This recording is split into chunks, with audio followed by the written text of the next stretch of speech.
Nous serons vite équipés. Des nageoires de dauphin et 4 livres de plomb et myope, presque aveugles. Des lunettes sous-marines, humectées de salive et soigneusement rincées, corrigent cette infirmité.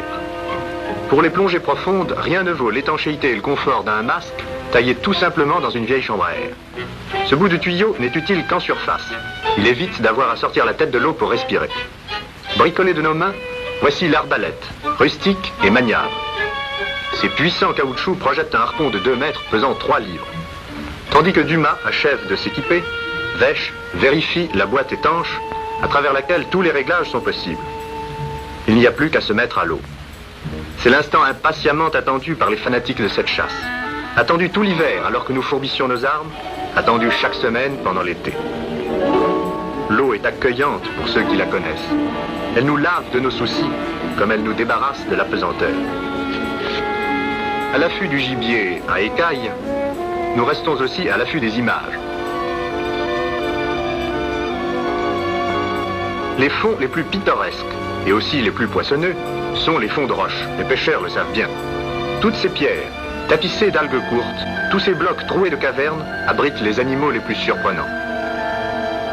Pour admirer ce pont de roche, il a fallu plonger à 15 mètres. Il y a certainement du monde là-dessous. Mais oui, voici quelques beaux sards, méfiants comme ils sont toujours. Il est temps de remonter. Au-dessus de nos têtes, la surface étincelle. C'est le plafond, qu'au bout de notre souffle, après une plongée profonde, nous serons bien aises de crever pour renouveler l'air de nos poumons.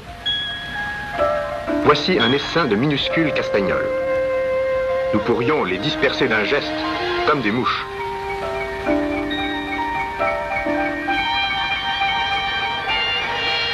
Aussi liquides que l'eau, ces petits poissons d'argent portent à la queue un deuil perpétuel. Leurs bancs se disloquent devant nous. Leur méfiance est excusable. Ils sont massacrés en foule par les grands carnassiers. Vivante coupe de cristal, cette méduse provoquerait de douloureuses brûlures si nous venions à l'effleurer. Les rouquiers ne sont que de petits bourgeois endimanchés. Les sopes paissent comme des moutons. Elles sont peu farouches. Mais si nous insistons, le troupeau préfère changer de pâturage. Leur chair est molle, sans saveur. Leur panse est gonflée de tripes et de vases. Un chasseur ne les tire jamais. Et ces poissons communs, rayés d'or et d'argent, décorent et animent tous les paysages. Ce mulet, lui, vaut bien un coup de fusil. Un peu plus haut, plus à gauche... Feu! En fait de mulet, c'est une sope ridicule qui perd ses tripailles sur ma flèche.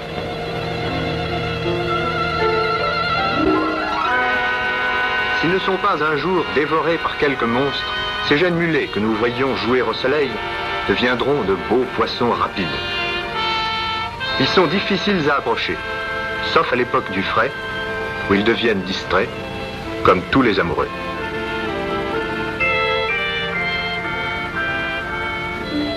Au milieu de ce nuage de sopes surgit un loup, petit mais noble, une bête de proie, terreur du fretin, mais aussi régal des connaisseurs. Quelle que soit sa taille, il mérite un coup de harpon. Et c'est avec soin que cette modeste prise est accrochée à la ceinture.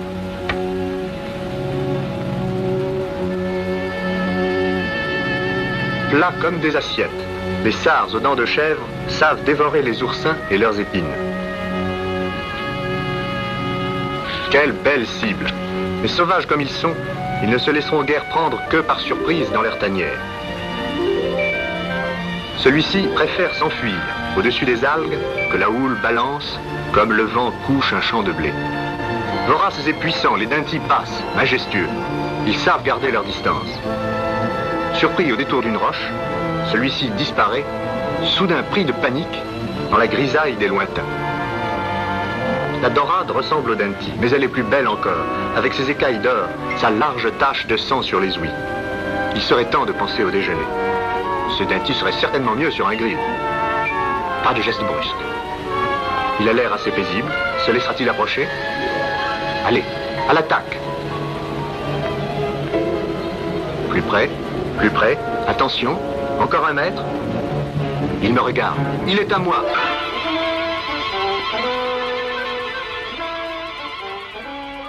Le repas est assuré. La promenade se poursuit.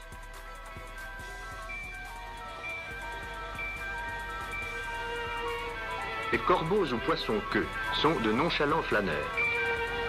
Les nageoires déployées, ils semblent planer au-dessus de leurs trous. Ils sont très faciles à tuer. Comme leur chair est exquise, ils n'ont en somme qu'un défaut, celui d'affectionner les eaux profondes. L'araignée de mer remonte des grands fonds au mois de mai pour déposer ses œufs près des côtes. Il faut un œil exercé pour en discerner la carapace.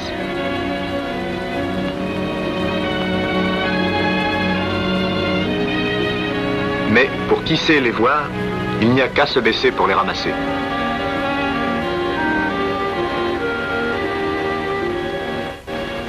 Les poulpes de petite taille, comme celui-ci, ne présentent aucun danger pour l'homme. Leur fameux nuage d'encre ne parvient pas à nous effrayer. Ces bestioles n'en restent pas moins désagréables à manipuler.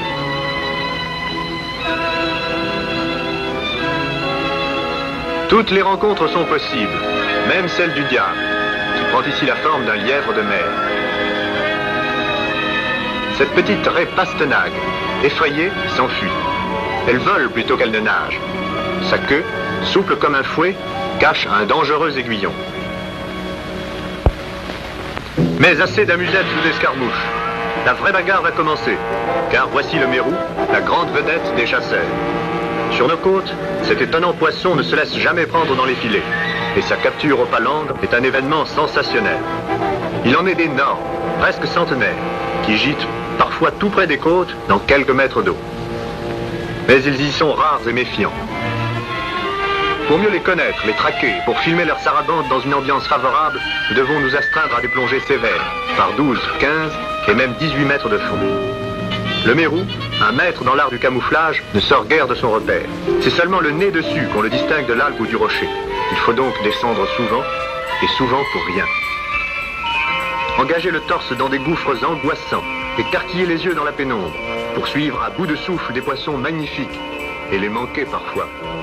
Ferrailler au jugé dans des trous noirs, et partout, mettre en batterie la caméra. Il faut avoir le feu sacré. L'arbalète est rechargée sous l'eau en quelques secondes. Les occasions perdues ne se retrouvent jamais.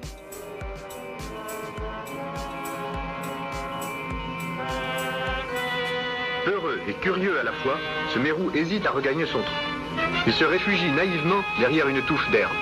Il a presque un bon regard de chien. Quelle cruauté de poignarder un animal qui ne demandait, peut-être, qu'à se laisser caresser.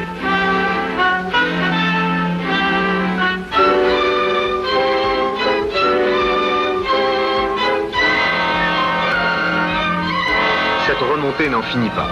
Vite, une gorgée d'air. Et la chasse reprend.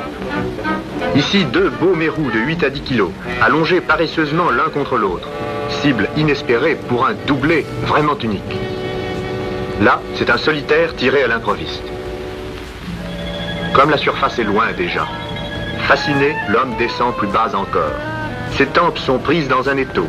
Ses tympans le blessent. La pression l'écrase. Il trouve encore la force d'ajuster, de tirer posément.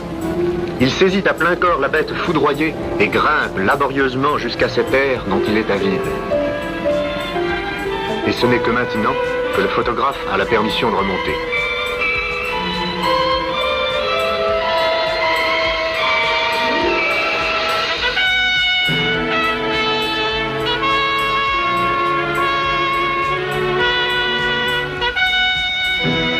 Ce mérou de 20 kilos va grossir le tableau de chasse. La flèche, massive, a été tordue comme un fil de fer.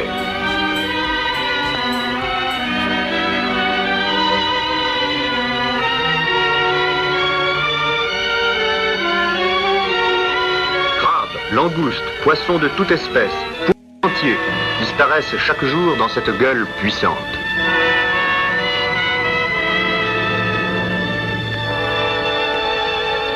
Au large des îles Ambiers se dresse la balise des Magnons. Au pied de cette tour, sous 12 mètres d'eau, la roche est percée de part en part. C'est entre les mérous qui circulent dans ce long tunnel et les hommes poissons qui les cernent, la plus folle partie de cache-cache.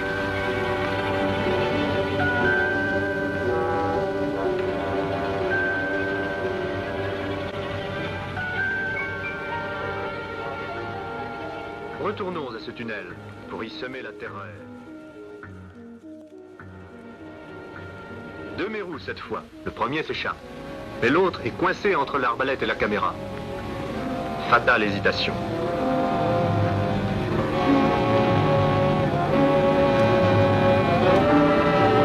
Dumas patrouille un peu, le temps de ventiler soigneusement ses poumons.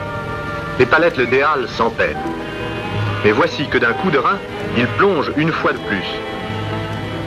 Il a parié de ramener 100 kilos de poisson dans sa matinée. Quel beau mérou. Les yeux saillants, les nageoires en éventail, il se laisse couler prudemment. À toi, Dumas. Bravo. Tout à coup, 2 monstres passent, rapides et dédaigneux. Ce sont des liches. L'une d'elles est tombée, frappée en plein crâne.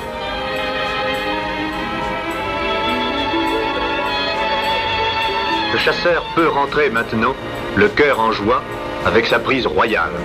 Son pari est gagné. Qu'il se hâte vers le Rouveau où nos amis l'attendent, lui et le festin qu'il remorque. Et moi, qui l'ai suivi comme une ombre, je ne rapporte qu'une caméra, mais lourde de souvenirs.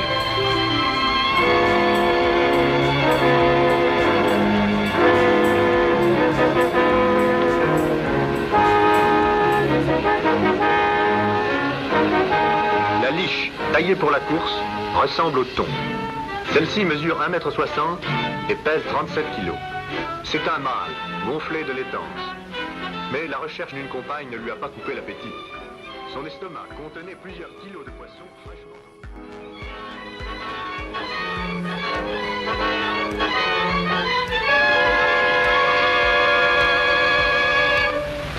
Novembre.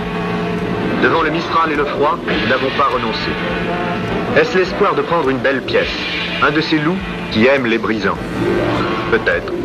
Mais il nous paraît lâche aussi de déserter avant l'heure cette eau où nous avons croisé l'aventure.